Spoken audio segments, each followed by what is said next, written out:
საღამომშვიდობა ჩვენო ძვირფასო ტელემაყურებლებო და რადიო მსმენელებო. მედია კავშირი ობიექტივი პირდაპირ ეთერში განაგრძობს მაუწყებლობას და ახლა გახლავთ სტუდია ნომერი 8-ის დრო. სწორედ სტუდია ნომერი 8-დან მოგესალმებით ბატონი ოთარ ჭიტანავა და მე ირმა ცხორაკავა. მოგესალმებით ბატონ ოთარ. ბატონ ოთარ, მოკლედ საოცრება ჩვენ არაერთ გზის გვსმენია, რომ მაღალჩინოსნებს აკავებენ კორუფციის გამო. მთელი ქსელი გამოვლინდა ამასთან დაკავშირებით და აღმოჩნდა, რომ მხოლოდ მაღალჩინოსნები კი არა, აუცილებლად მათ დამხმარეებიც ვინც იყვნენ, ნათესავები იყვნენ თუ მეგობრები იყვნენ, ისინიც ჩართულები იყვნენ ამ ქსელში. მაგრამ მინდა გითხრათ, რომ ბატონმა კობახიძემ აი სწორედ ბოლო პლენარული სხდომა იყო, სადაც წარსდგა ანგარიშით განვლილი სამუშაოს, ჩატარებული სამუშაოების შესახებ და მან თავი მოიწონა ასეთი რამით და თქვა, რომ ჩვენს ქვეყანაშიო ამ ბოლო დროსო კორუფცია სრულად დამარცხებულიაო და ეს ძალიან დიდი მიღწევაო. აბაო დამისახელეთ თუ ერთი ფაქტი მაინცო თუკიო ჩვენო კორუფციის რაიმე ნიშნები გვაქვსო.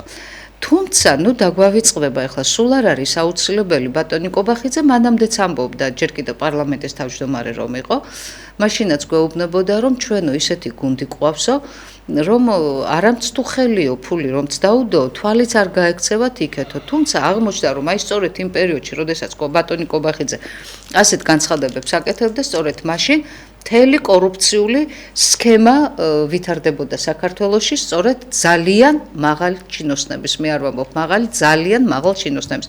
ანუ მინისტრების დონეზე ხდებოდა ეს ყველაფერი. თუმცა აი ახლა, როდესაც გითხრა, რომ ჩემი პრემიერობის დროს და ამ ბოლო პერიოდში აღმოიფხრავ, მე არ მახსოვს ფაქტიურად დღე იშვიათად ალბათ ერთი დღის გამოტოვებით, ან ორი დღის გამოტოვებით, რომ ჩვენ არ ვნახოთ ყოველდღიურ ახალ ამბებში, რომ სადღაც გნებავთ იგივე რეგიონებში დააკავეს სახელმწიფო მოხელე რაღაცა გარიგებების გამო, რაღაცა თანხის აღების გამო. თითქმის ყოველ დღე ხდება ეს. კარგი, და გავიგეთ, რომ ეს არ არის თქვათ რაღაცა სამინისტროს ხელმძღვანელი, ეს არ არის თქვათ რაღაცა იგივე სამინისტროში დეპარტამენტის ხელმძღვანელი ან მინისტრის მოადგილე, მაგრამ იგივე საკრებულოს წევრები იქნება, ანუ ადგილობრივ მმართველობაში ჩართული ხალხი, მაინც ხედავთ, რომ კორუფცია არის.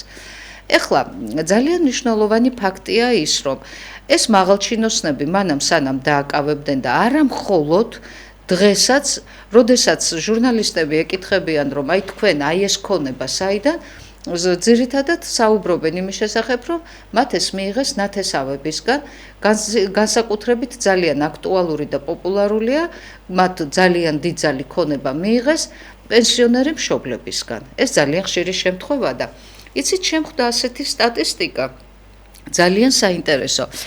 მაღალჩინოსნებმა ოჯახის წევრებისგან მხოლოდ 8 თვეშია საუბარი 24 მილიონი საჩუქრები მიიღეს. სულ 379 პირზეა საუბარი. ოჯახის წევრებმა აჩუქეს ჩინოვნიკებს 12 მილიონის უძრავი ქონება 8 თვის განმავლობაში, სახლები და მიწები, 876,000 ავტომობილი, 100,000 ძვირად ღირებული 876,000 ავტომობილები, 100,000 ძვირად ღირებული სამკაულები, 364,000 20 იარაღი. აქედან მშობლები სახელდებიან 60%, ბებია, ბაბუა, და, ძმა, შვილები, მეგობრები და მეუღლეები. როგორ ფიქრობთ, ბატონ ოთარ, ეს ის შავი ხვრელია, სწორედაც რაზედაც ახლა მე ვსაუბრობ, რადგან მაღალჩინოსნების ოჯახის წევრებისგან საჩუქრების მიღება არ არის სავალდებულო დეკლარაციაში რომ იყოს აღნიშნული. ანუ დეკლარაციაში რომ არ შეიტანონ, ეს არის ის შავი ხვრელი, ამათი ეს კორუფცია თუ მოგება, აი როგორ გესაზღვრებათ ახლა თქვენ და როგორ ფიქრობთ, რომ ყველას აბსოლუტურად აღმოჩნდა მაღალჩინოსნებს, რომ თურმე მილიონერი ბებია, ბაბუა, და, ძმა და დედმამა ყოლიათ. აი როგორ ფიქრობთ, ეს არის ის შავი ხვრელი? მივესალმებით ტელემაყურებლებს და რადიო მსმენელებს, მართლაც ძალიან საგანგაშო ციფრებს მოვისმინეთ და საერთოდ გვესმის ყოველდღიურად.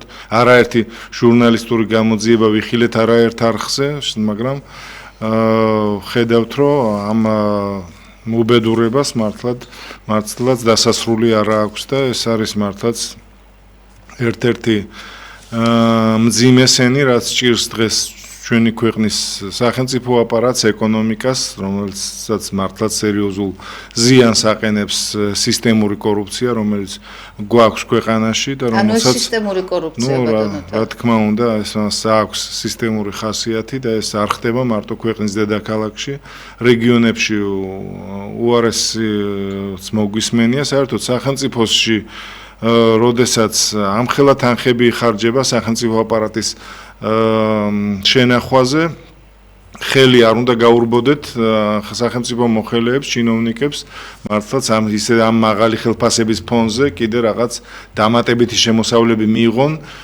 იქიდან, რომ ესე იგი ქვეყნის ბიუჯეტს მოპარონ ფული. ლამის სახელმწიფო ბიუჯეტი კერძო ანგარიშებზე გადაიტანონ. ხო, ესეთი სიტუაცია გვაქვს და ამას სამწუხაროდ ვერ მიხედა ხელისუფლებამ, თუმცა რა მიმართო, სადაც არ უნდა გავიხედოთ, სხვა პრობლემა რა არის, ხო, მიხედილი. გინდ შიგნით და გინდ გარეთ. ამიტომ ამ ადამიანებისგან უკვე სამწუხაროდ აღარ მიკვირს აი ამ ამბებს რო ვისმენთ და როცა ვამბობთ, რომ საჩუქარის კი ვის არ მიუღია და ვის არ გაუხარდება, ხო, საჩუქარი, მაგრამ რა საჩუქრებზეა საუბარი და რა თანხებზე ადის ეს საჩუქრები, ეს ჩვენ არაერთხელ ვიხილეთ, კიდევ ვამბობ და კიდე ბევრ ახალ ფაქტს გავიგებთ სამწუხაროდ, რომ ამ კორუფციული სქემების უკან დგანან მაღალი თანამდებობის პირები, არაერთი დაიჭირეს კიდევაც, მაგრამ ძალიან ბევრი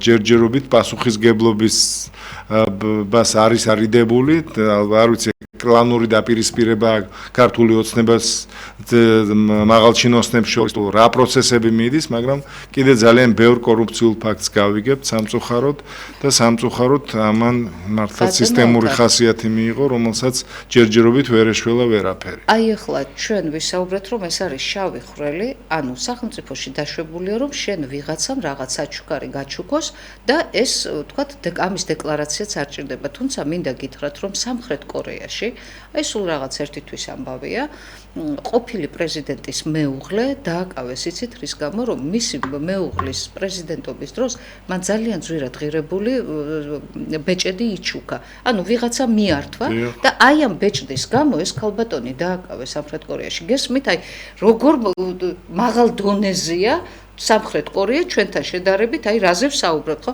აი ახლა თქვენ ბძანეთ ის, რომ ძალიან ცუდიაო, როდესაც ესეთი მაღალი ხელფასები და პრემიებიაო, დანამატებიაო და პლუს ამასო კიდევ მაინცო თვალიო გაურბისო მაღალჩინოსნებსო, რომ რაღაცა დამატებითი შემოსავლები მიიღონო. ეხლა მე არ შემიძლია არ აღვნიშნო, დღეს ქალბატონი რუხაძე კულტურის მინისტრმა გააკეთა Facebook განცხადება, სადაც თქვა, რომ მე ჯანმრთელობის გამო უნდა გადავდგე თანამდებობიდან, თუმცა ზუსტად 2 საათში ამ განცხადების შემდგომ იგი დაბარებულ იქნება გამოსაკითხად და ჩვენ ჯერ არ ვიცით, არ არის ეს ოფიციალური ვერსია, მაგრამ ოპოზიცია საუბრობს იმის შესახებ, რომ სავარაუდოდ კი არა, მათ ახლა პირდაპირ ამბობენ, მაგრამ ჩემთვის ეს ჯერ უცნობია ნამდვილად, მე სანამ სარწმუნოწყაროდან ამას არ მოვისმე, საუბარია კორუფციასთან დაკავშირებით. მე არ ვიცი ახლა ქალბატონი რუხაძე რის გამოა გამოკითხვაზე დაბარებული, მაგრამ ერთი რამ ვიცი, აი თქვენი სიტყვების საპასუხო თქვენ რო ბძანეთ, რომ მაინც სხვა რაღაცაზე გაურბის თვალიო.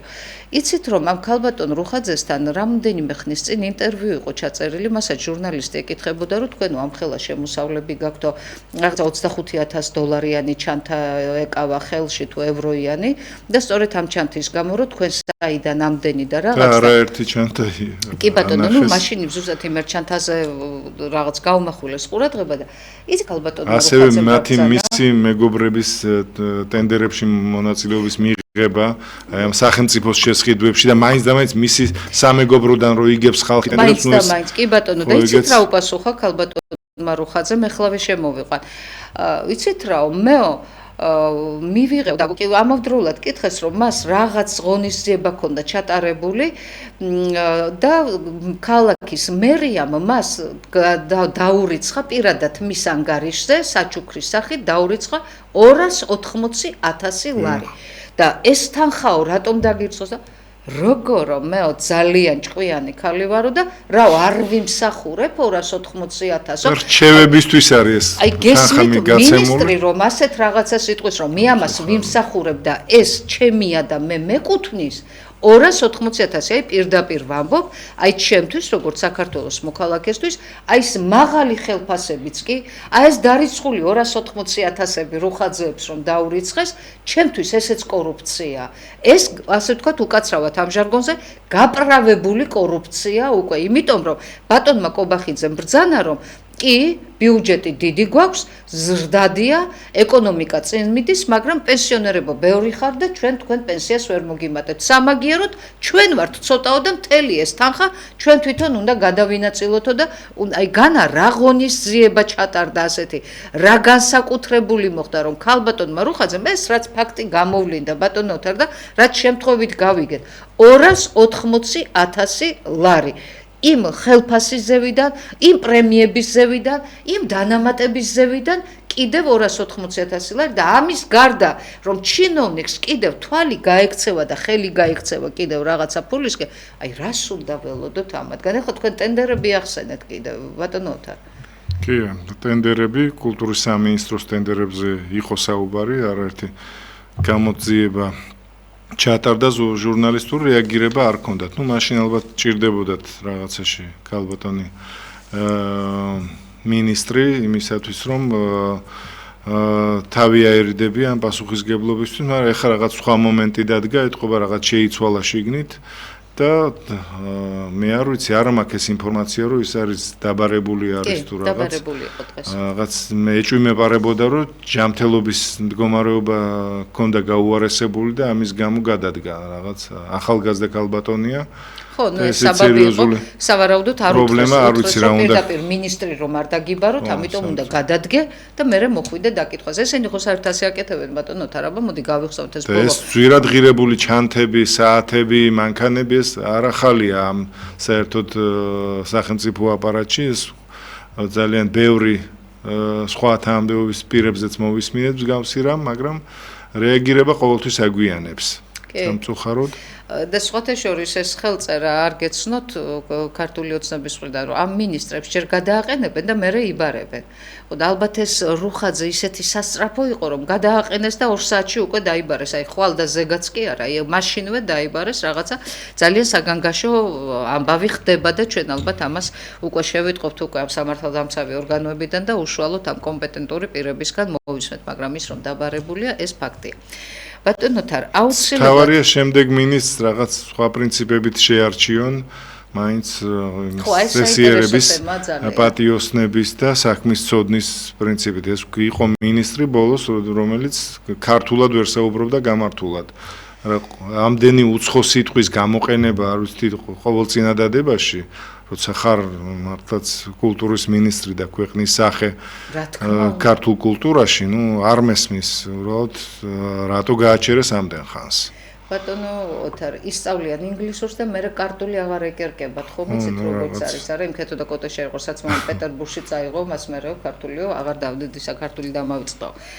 აი ასე არის სწორადაც აი გეთანხმებით სრულად ვინ და კულტურის მინისტრი რომ ვერ მეტყველებს გამართულად ქართულად და სწორად ქართულად ვერ მეტყველებს მშობლიურ ენაზე ვერ მეტყველებს ხო და არ მეტყველებს ან თუ ვერ მეტყველებს ვაი თუ არ მეტყველებს უი ანუ თუ არ მეტყველებს ესე იგი არ მიაჩნია ქართული ენას იმის საიმისოთ რომ აი ისეთი მდიდარი ენა სადაც შეიძლება მოიძებნოს ის შესატყვისი სიტყვები რომ მან გამოიყენოს და იძულებულია თქვათ უცხო სიტყვები გამოიყენოს ეს რაღაცა შემოჭრილი სიტყვები და რა თქმა უნდა გეთანხმებით საოცარი ხა ოთარ თაქთაქიშვილის მინისტრი იყო და ეს რუხაძეს ნუ აი ეს არის მოდი აი ამაზეც ვისაუბროთ ახლა ამ კადრებზე ვისაუბროთ სხვა შორის ჩვენს ტელემაყურებლებს მინდა შევახსენო შეგიძლიათ დაგვიკავშირდეთ ეკრანზე ამონათებულ ნომერზე 557 88-55 დაგისვათ შეკითხვები ან თქვენი მოსაზრება მოგახსენოთ ამა თუ იმ საკითხთან დაკავშირებით. ბატონოთარ, თქვენ ძალიან საინტერესო თემას შეეხეთ ახლა აი ამ სწორედ საკადრო პოლიტიკას და ამ კადრებს. მე მაგალითად არ ვიცი, ალბათ თითზე ჩამოსათვლელად თუ შემიძლია თქვა, გინდაც იგივე მინისტრები, გინდაც იგივე პარლამენტის წევრები, ვიზეც ვიტყვი, რომ ეს ადამიანი ნამდვილად იმსახურებს აი ამ სკამს და ეს ნამდვილად მისთვის არის ზედმიწევნით. ანუ მე მათ პიროვნულ თვისებებს კი არ ვეხები. მე საუბრობ მათ პროფესიონალიზმზე, მათ გამოცდილებაზე, მათ გნებავთ იგივე კულტურაზე, გნებავთ იგივე წარსულზე, რაც ძალიან მთავარი და მნიშვნელოვანია, ვინ საიდან მოდის, როგორ მოდის, ხო? ჩვენ რას ხედავთ, როგორ სახეებს ხედავთ? ხედავთ სრულიად, აი, არ ვიცი. აი ახლა შემოგთავაზებენ კულტურის მინისტრად ვიღაც ან ისეთ ცნობილს, აი ამ ბოლო წლებში ქართულ ოცნების პერიოდში, რომ გამოიჩეკა ცნობილად, ასე ვთქვათ, მე აღარ ვსაუბრობ, რომ მანამდე ნაბრძოლი და მანამდე ნაჩხუბარი ამ ქვეყანაში, როგორც თქვენ, მე და ბევრი ჩვენნაირი, ხო? აი სრულიად ვიღაც ახალ გამოჩეკილ ქართულ ოცნების წევრს მოგვივლენენ, რომელიც იქნება, მე მგონი ზარია ზარია მეორე ზარს უშვებთ უკვე, შემოუშვათ ჯობია. მოდი შემოუშვათ, ისა თუ ზარია შემოუშვით რა, აქ ეკრანზე გვეთიშება და საღამომშვიდობისა ბატონო. მშვიდობა მოგცეთ ღმერთმა. გაიხარეთ. აი ბატონო ირმა. ბატონო. ოთარია ხო თქვენთან? დიახ. ჩვენთან ტელევიზორი არ უყურებდა, ხმაზე და აი მინისტრები რა ამბობს, ბატონებო. რამდენი უნდა ეს ბიუჯეტის გასაღები ყველას აქვს, ამდენი ფულები რომ მიარ, კულტურის მინისტრს ეას. ვინ არიან ესენი, საიდან მოდის, ამდენი ფულის აღება, არავინ არ აკონტროლებს ამას. დიახ. მაგაზე ვსაუბრობთ, რომ მადლობა ზარისთვის. მექანიზმები არ მუშაობს. ხო, აი ახლა გამოჩნდა უკვე ეკრანი აქამდე ვერ ხედავდით, ბოდიშს გიხდით უზარები შემოდიოდა და ვერ შემოყავდით, ვერ ხედავდით ჩვენ და შეგიძლიათ დაგვიკავშირდეთ და თავისუფლად შემოგიყვანთ ეთერში. ხო და რას ვხედავთ ბატონოთა, ვხედავთ სრულიად ისეთ სახეებს, რომლებიც მიმართ ნდობაც არ მაქვს, იცით? შეიძლება ძალიან ჭკვიანიც იყოს, შეიძლება განათლებულიც იყოს, მაგრამ ჩემთვის ის უცნობია, ჩემთვის ახლა მე ზოგადად საუბრობ როგორც საქართველოს მოქალაქისთვის, ამიტომ ჩემი ნდობა მის მიმართ უკვე ნამდვილად არ არის ვერ ვენდობი, არა ვარ დარწმუნებული, რომ ის არის პროფესიონალი. აი რაღაცა კადრების შიმშილი აქვს ქართულ ოცნებას, როგორ ფიქრობთ? აი არ ყავს კადრები საიმისოთ, აი მის გარშემო რა ხალხია დარჩენილი, ვინც შეიძლება ვიხილოთ გნებავთ იგივე კულტურის მინისტრად. მე რაღაც ვერ ვხედავ ასეთ კადრებს ქართულ ოცნებაში, იცით? მართალია, საკადრო საკითხი და საერთო ოპტიმიზაცია ერთ-ერთი უმნიშვნელოვანესია გამართულად რო იმუშაოს სახელმწიფო აპარატმა. მაგრამ აქ კადრებს საერთოდ არც ამზადებენ, არც იზიდავენ. ჩვენ გვყავს ძალიან ნიჭიერი ხალხი, როგორც ქვეყნის შიგნით, ისევე ქვეყნის გარეთ, უფრო ადრე წინა ხელისუფლებებშიც იყო ამის ტენდენციები, რომ გარედან მოყავდათ ხალხი და ქვეყანაშიც პოულობდნენ და კაი წყობრი საკადრო სისტემა იყო ჩამოყალიბებული. ეხლა ამ მიმართულებით საერთოდ არაფერი არ ხდება სამწუხაროდ. ის ხალხი, ვინც თავს გამოიჩენს მიტინგების დარბევაში, ისინი ყავთ რაც მეტ ძალადობას გამოიჩენს სამწუხაროდ. ის, ვინც პარტაქტივის წარმომადგენელია და დაუსაქმებელია და ჯგუ არ მოეკითხება, ისინი არიან დასაქმებული როგორც ადგილობრივ დონეზე, ისევე მაღალ ешელონებში და ზარია შემოუშვათ. კი ბატონო, შემოუშვათ. მოგესალმებით პირდაპირ ეთერში ბრძანდებით. მოგესალმებით.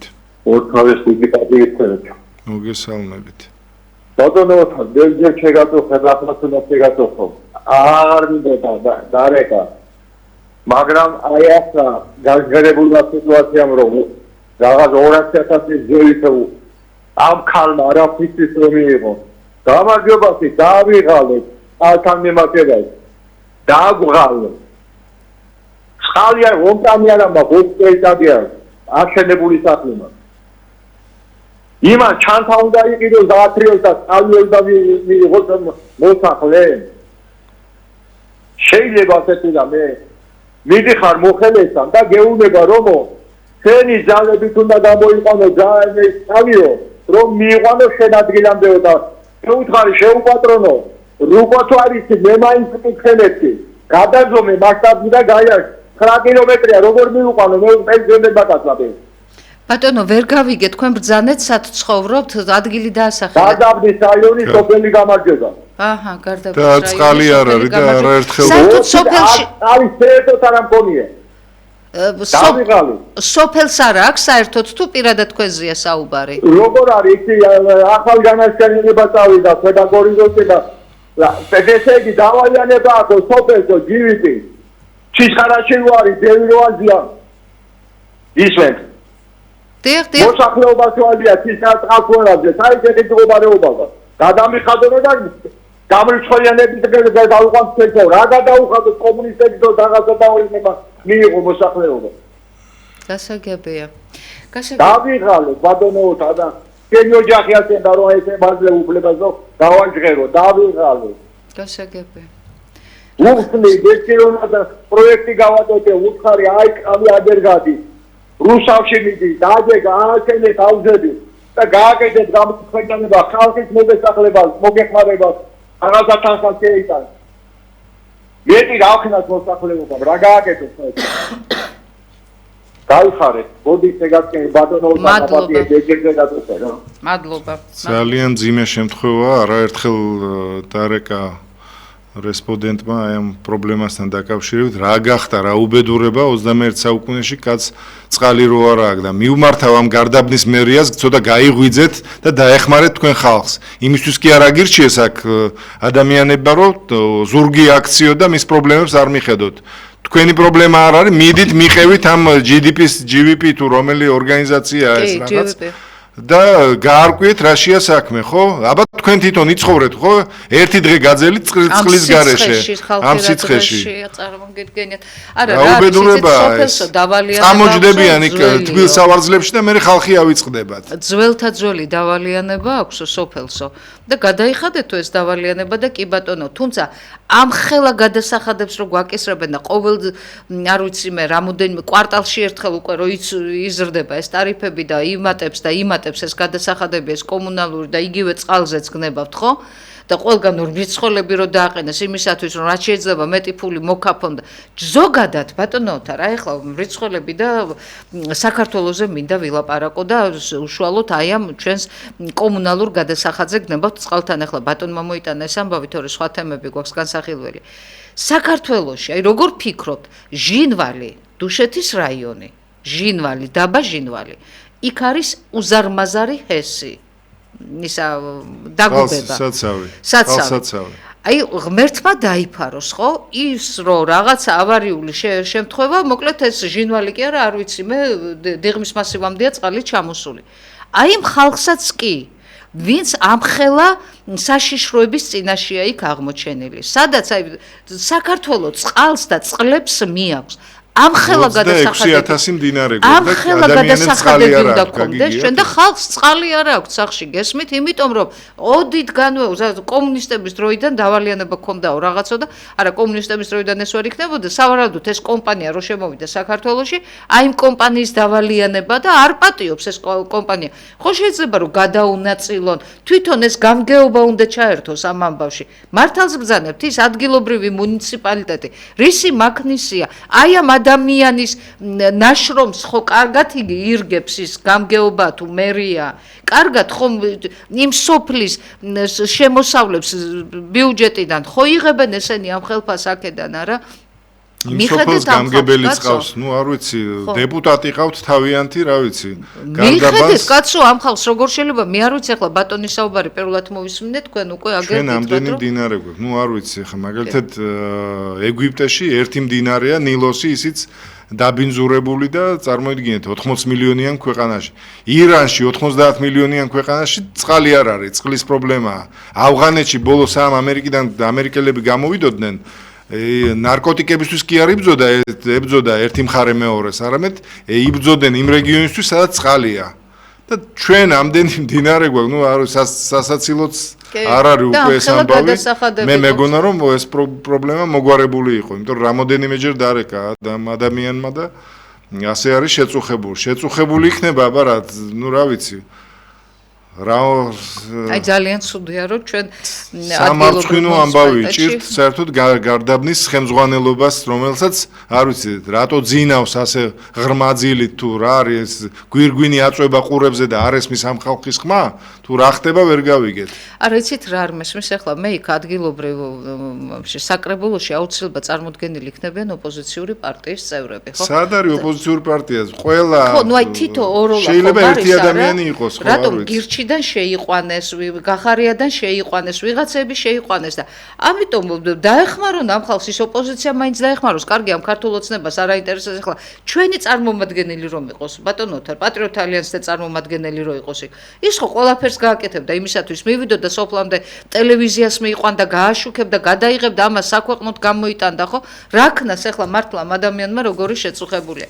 ბატონო ოთარ, მოკლედ დავიწყეთ, აი ესაც ძალადობა. აი ესაც ძალადობა ხალხზე რომ აი ამ სიცხეში აი 9 კილომეტრი გვაქვს რომ გასაჭრელიო რომ წყალი შემოვიყვანათო გესმით და რაღაც თითო მეტრის გაჭრა ძალიან ძვირია ეს არის იმ ორგანიზაციის მოვალეობა მაგალითად სოკარს გაზი რო შეყავს თვითონ იღებს ამას თავის თავზე ახლა ეკრანი ისევ ჩაგვიქრა და წვალობს ის ვიღაც და მოგესალმებით შემოუშვით ზარით გთხოვთ მოგესალმებით ბატონო რუსთავში წყალი არ მოდის აი გეფიცებით რომ წყალის ჩართვა მინდა და ვერ ჩავთა გეფიცებით ყველაფერს რატო არ მოდის წყალი ბატონო რუსთავში არ მოდის ისეთი ნაპოვნით მოდის რომ არ მოდის ჩემთან საკმარისი არ არის ალბათ მაღალ სართულზე ცხოვრობთ თქვენ არა მე-5 სართულზე ცხოვრობ მე ხო, აი ნუ მე-5 ალბათ იფიქრეს ნაციონალიაო, რახან მე-5-ზე. და პირიქით რო epikrat რომ ნაციონალია უფრო გაუკეთებდნენ დღეს ხო ნაცებს აფასებენ ესენი და ნაცებს პატრონობენ რუსთავის მერიც ხო ნაცებს პატრონობენ და აბა რა გაიხარე კარგით გინეცვალე აი ესაც გინდა ქონია ახლა რა აზრი აქვს ესეთ წყალს მითხარით თუ ვერ გამოიყენებ ადამიანი და ვერ ნუ აი საოცრებები გვესმის მართლა ნამდვილად საოცარია და სამაგიეროდ გადასახადებს გვაკისრებენ აბა ამაში ხალხი ფულს იხდის რა ვიცი გაზში სოკარი მუშაობს გამართულად ყველგან შეყავს მაგალითად დასავლეთ საქართველოში თვითონ იღებს ამას თავის თავზე ისე უნდა იყოს ჯივიპიც ხო ნუ აი რა ჩვენი საზრუნავია ის 9 კილომეტრია თუ 9 მეტრია გასაყვანი ბატონო ოთარ მათი მოვალეობა აბა ძალიან რთულია ჩვენ ახლა ვისაუბრეთ კორუფციაზე თქვენ ბრძანეთ რომ ეს სისტემური ხასიათი აქვსო უკვე ჩვენ ჩამოვაყალიბეთ არგუმენტირებულად ვისაუბრეთ ამაზე ახლა მე მაინტერესებს ძალიან მნიშვნელოვანი საკითხი კიდევ და ძალიან მნიშვნელოვანი პრობლემა ძალადობა თუმცა ძალადობაზე ვისაუბრებ ზარის შემდგომ კი ბატონო ჯერ ზარი შემოვიყვანოთ მოგესალმებით საღამომშვიდობის ბატონოთან ამ წყალთან დაკავშირებით გამახსენდა ასეთი ნამაზი გამონათქვამი რომ არის წყალში დგევა ცეცხლივი კიდეა იმ დღეშია დღეს საქართველოს წყალიც აქვს თაც აქვს ბარიც აქვს წეც აქვს ყველაფერი გააჩნია მაგრამ სულ თავდაყირა არის ჩვენი ხელისუფლებიდან დაწყებული შევანაცვლე და დამთავრებული დღევანდლამდე ვინმე თუ იცის თეატრში მარგანეცი აწარმოებით მოდის როგორც მე ვიცი 70% მსოფლიოში არის თეატრში ვინ იცის მაგნიუმში რა წარმატებით მოდის ოქრო ებულობენ ოქროს უпроსორად იცის ვინმე არავინ არაფერი არ იცის ხო და უმეტესწილად ებულობენ ისეთ კანონებს რაც უნდა გახდეს რეფერენდუმის განასაკუთრებით სახალხო ერთი სიტყვით მე ვიდა მიმართო ისე და ისე ვიხავს რომ ხალხო გაიგეთ შეხედეთ სიტუაციას ეხლა რაღაც ახალი მოძრაობა შეიქმნეს ეს რო რაღაცა მოძრაობა შექმნის ადამიანი ხო და პარტია ჩამოაყალიბებს ის არის ადაკვეთილი თავრობიდან არ უჭყობით მაგრამ უჭყობითაც რო დაიწყოს ხელისუფლება არ მიცემს იმის საშუალებას რომ პარტია ჩამოყალიბდეს რაღაცა დაგინება მადლობა ცოტა მოუხმოთ გონებას ჩამოყალიბებული პარტია არის ნომერი 8 და მასში არაერთი მიქრე კიდე გაერთიანებული მრავალი პარტიები და უამრავი უპარტიო ხალხი და ისე კიდე ძალიან ბევრი რომელიც ჯერჯერობით შიშის ქვეშ იყოფებიან და რისი ეშინია თვითონაც არ იციან. მაგრამ მოვა დრო შეიძლება გმირებადაც მოევრინო ქვეყანას, ღმერთ მაქნას, ქვეყნის საშიკეთოდ. ცოტა გამოგიზლება გვინდა ხალხო, გამოგიზლება. როდესაც უნდა ვიცინოთ ასე. ყველაფერი მიშვებული არის, მე მარტო ბიზნესას მიმართავ. ჯინი ამოაქსაუყებთ გოთნიდან. ვეღარ ჩააბრუნებში.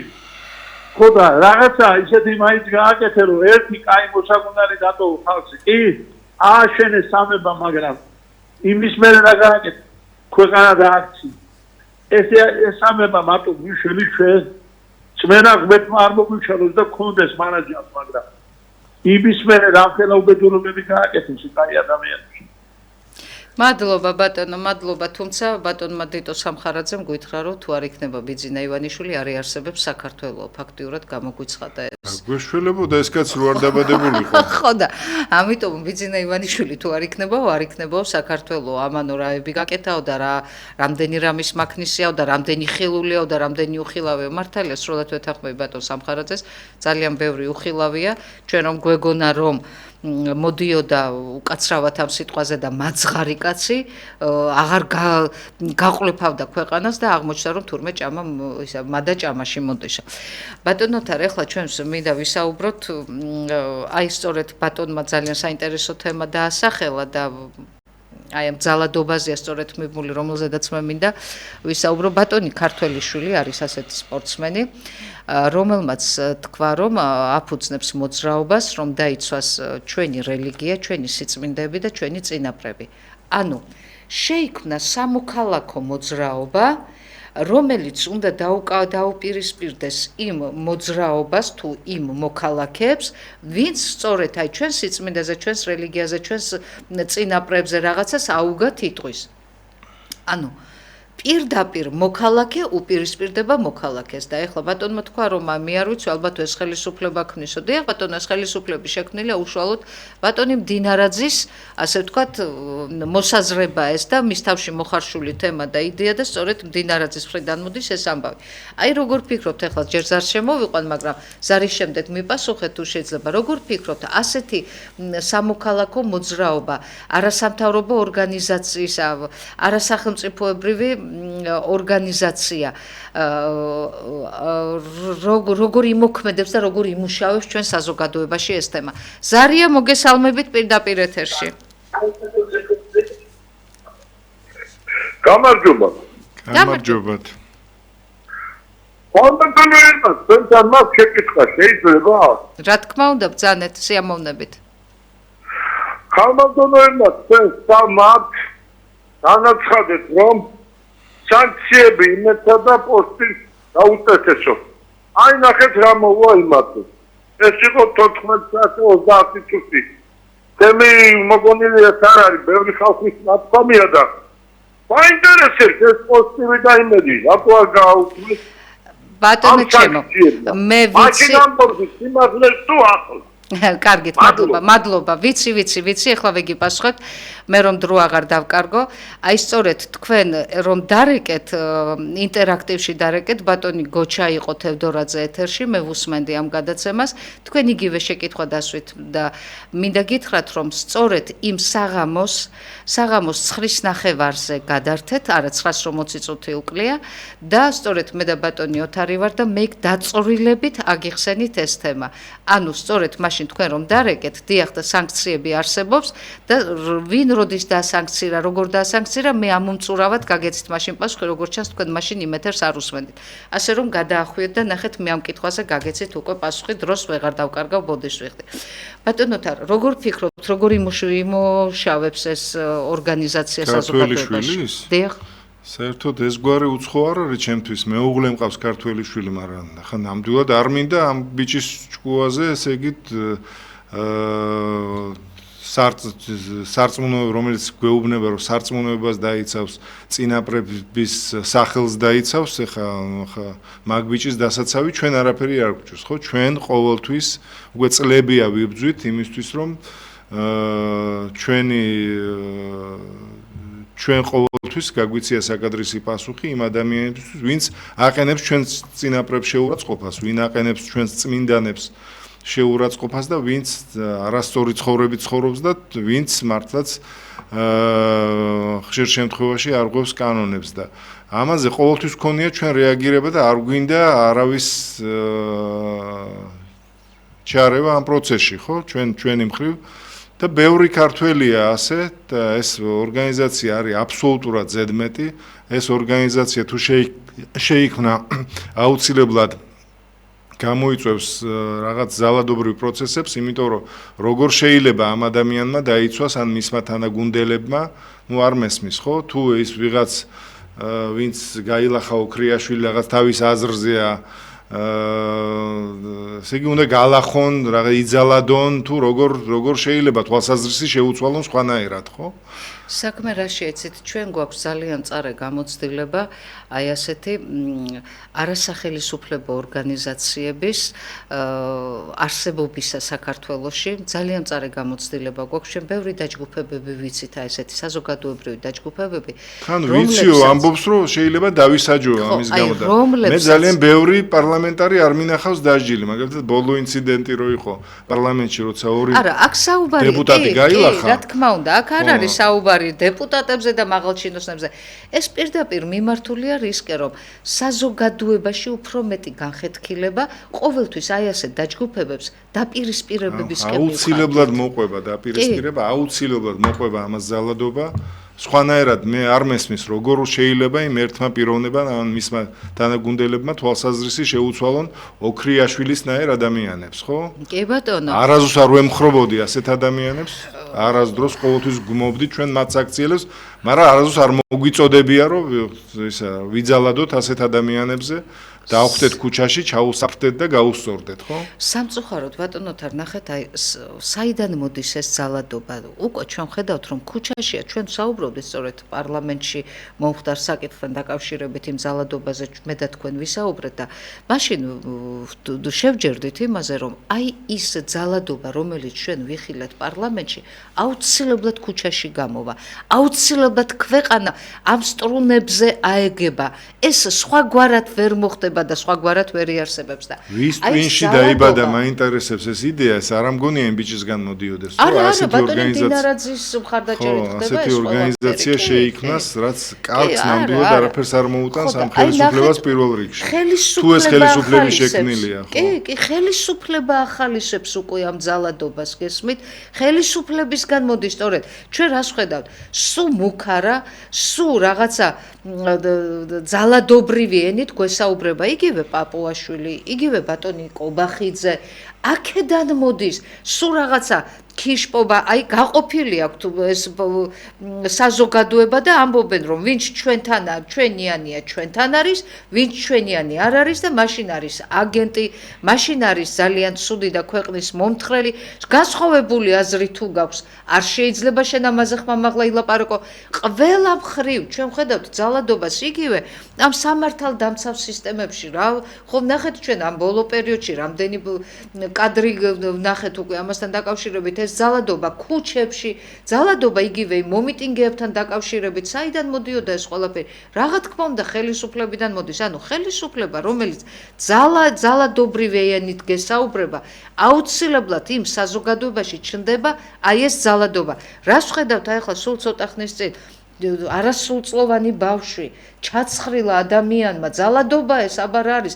ხალხი უკვე იმ ნარკოტიკებით გაბრუებულები, რომელიც ასე მრავლად არის უკვე მოდებული ქვეყანაში. არაფერს არ გვეუბნება ეს ხელისუფლება, რატო ქონდა მაინტერესებს იმ ადამიანს, რომელიც არის ფსიქიურად შეშლილი, სამი გაფორმებული იარაღი. ან თუ ეს სამსახურებული გულგრილობა იმ პოლიციელების მიმართ, რომელსაც მათ ჯერ მისგან იარაღი წაიღეს და მე დაუბრუნეს, ნუ ეს არის საქმე უნდა აღიზრას, სისხლის სამართლის დანაშაულია, ეს არ ვიცი ეს როგორი დანაშაულია, რომ ესეთ ფსიქიურად შეშლილ ადამიანს დაუბრუნეს იარაღი და მას ეს ჰქონდა სახში, არ ვიცი სახში ჰქონდა თუ იქ სასტუმროში საიდანაც გამოვარდა, მაგრამ ფაქტია, ხო? ნუ ან არ მესმის, ჯერ ხო ფსიქიატრიის ინსტიტუტი გქონდა ჩვენ ძალიან მაგარი, რომელიც იყო ერთ-ერთი უძველესი, რომელიც ავლი ბზურაბაშვილმა შექმნა და ერთ-ერთი ცნობილი იყო ყოფილ საბჭოთა კავშირში. ეს ფსიქიურად შეშლილმა სააკაშვილმა ერთი ხელის მოწერით დახურა. ეხლა მსგავსი არაფერი არ აქვს და თურმე ირკვევა კიდევ რომ ფსიქიურად შეშლილ ადამიანებს გაფორმებული იარაღები უდევთ სახში, უდევთ გაატარებენ და არა აგერ მხოლოდ დავინახეთ ეს უბედურება, რამაც მთელი ქვეყანა შეძრა. კი ბატონო, შემდეგ მეორე უბედურება კიდევ კახეთში შვილმა მამა ბლაგვისაგნით მოკლა და მე სადა მისი მიწაში დამარხვა, ხო? აი ეს ყოველდღიურად გვესმის. მე იქ ერთ-ერთმა აქტივისტმა აქციებზე მდგომა ახალგაზრდამ ჩვენს ნოდარ დუმბაძეზე რაღაც დაწერა, ნუ არ უნდა დაეწერა მესმის, მაგრამ დაწერა, ის მისი მოსაზრება იყო და თავისუფალია თავის აზროვნებაში, ხო? მან ეს დაწერა სამაგიეროდ, მას დახვდა ქუჩაში ვინ? არა პოლიცია, არა სამართალდამცავი ორგანოების წარმომადგენლები. დახვდნენ მეორე ნაწილი საზოგადოებისა, რომელიც ასე არ ფიქრობდა და სასტიკად გაუსწორდნენ ქუჩაში. ანუ ძალადობა უკვე დაშვებულია. ეხლა ჩვენ ვნახეთ ის კადრები გორში, იმ სამართალდამცავები როგორ ეპყრობიან ახალგაზრდებს.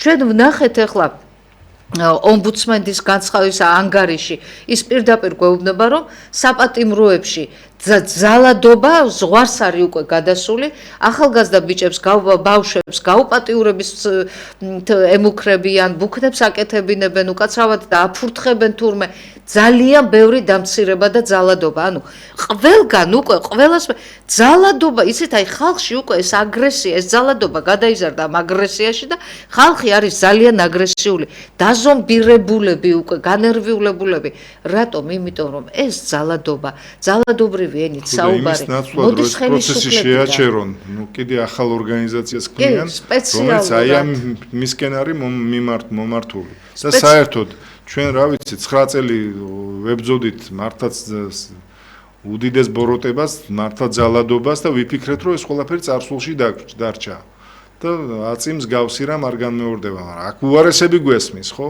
და რეაგირება რა აქვს ხელისუფლებას ქმნის რაღაც ახალ ორგანიზაციას რა უნდა მასწავლოს ახლა იმ ბიჭმა არ ვიცი სარწმუნოების დაცვა ჩემი წინაპრების სახელის დაცვა როგორ უნდა მასწავლოს არ მესმის ხო ეს ჩვენ სხვათა შორის ევროპარლამენტის მას უმაღლესმა კომისარმა ადამიანის უფლებების მხრივ ხო უმაღლესმა ევროსაბჭოს უკაცრავად კომისარმა გააკეთა ანგარიში დაგვიწერა ანგარიში და გითხრა რომ საქართველოში ადამიანის უფლებები ირღვევა და ნამდვილად საგანგაშო ვითარება და საგანგაშო მდგომარეობა და აი ქართული ოცნება ესე პასუხო გაეროს უმაღლესმა კომისარმა კი ბატონო იმანაც ადამიანის უფლებების კუთხით მანაც დაწერა ასეთი ანგარიში საქართველოში იმყოფებოდა იგი და 2 თვის წინ და სწორედ ამ საქართველოში შეისწავლა ეს სიტუაცია ეს გაეროს უმაღლესმა კომისარმა და მანაც იგივე ანგარიში დადო და აი ქართულმა ოცნებამ ასე უპასუხა